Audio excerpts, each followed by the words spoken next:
নির্ধারিত সময় পেরোলেও নির্বাচনী ব্যবস্থা সংস্কার ইস্যুতে সুপারিশ দিতে পারবে রাজনৈতিক দলগুলো, এমন মন্তব্য করেছেন নির্বাচন ব্যবস্থা সংস্কার কমিশনের প্রধান বদিউল আলম মজুমদার।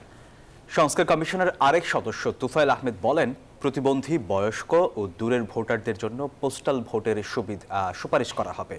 সেই সাথে ক্ষুদ্র নৃগোষ্ঠী, দলিত ও প্রতিবন্ধীদের সঙ্গে মতবিনিময়কালে এসব কথা বলেন তিনি। নির্বাচনী ট্রেন এবার থামল ক্ষুদ্র নৃগোষ্ঠী, দলিত ও প্রতিবন্ধীদের দ্বারে। তারা কেমন নির্বাচন চান তা জানতে বুধবার জাতীয় সংসদের ক্যাবিনেট কক্ষে তাদের প্রতিনিধিদের সাথে মতবিনিময় করে নির্বাচন ব্যবস্থা সংস্কার কমিশন। বক্তারা স্থানীয় ও জাতীয় নির্বাচনে ক্ষুদ্র নৃগোষ্ঠীর জন্য সংরক্ষিত আসন, প্রতীক ছাড়া স্থানীয় ভোট, দ্বিকক্ষ বিশিষ্ট সংসদ ও না ভোটের বিধান চান।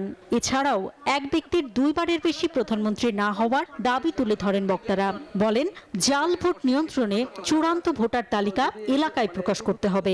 যে অঞ্চলে জন্ম নিবন্ধন, এনআইডি, দেশের ন্যায় সুযোগ থেকে অনেকগুলো একটা অংশ বঞ্চিত, সেক্ষেত্রে সরকার যে সার্বিক সহযোগিতাগুলো আছে এক্ষেত্রে কিন্তু টোটাল অফ জায়গাতে আছে। যখন পোলিং এজেন্টরা ভোট কেন্দ্রে কাজ করেন, দৃষ্টি প্রতিবন্ধী ব্যক্তিদের সাথে এক ধরনের আচরণ করতে হবে। যারা শ্রবণ প্রতিবন্ধী ব্যক্তি তাদের সাথে ইশারা ভাষায় বা তারা যেভাবে বুঝেন সেই ধরনের আচরণ করতে হবে। ভোটের উৎসবে সবাইকে শরিক করতে পোস্টাল ভোটের গুরুত্ব তুলে ধরেন সংস্কার কমিশনের একজন সদস্য। পোস্টাল ব্যালটিং সিস্টেমটা এবং তাদের এই যে কার্ডগুলো সংশোধন করা, এইগুলোর জন্য একটা স্পেশাল এফোর্ট আপনারাও কিন্তু ইলেকশন কমিশনের সাথে ডায়ালগ করেন।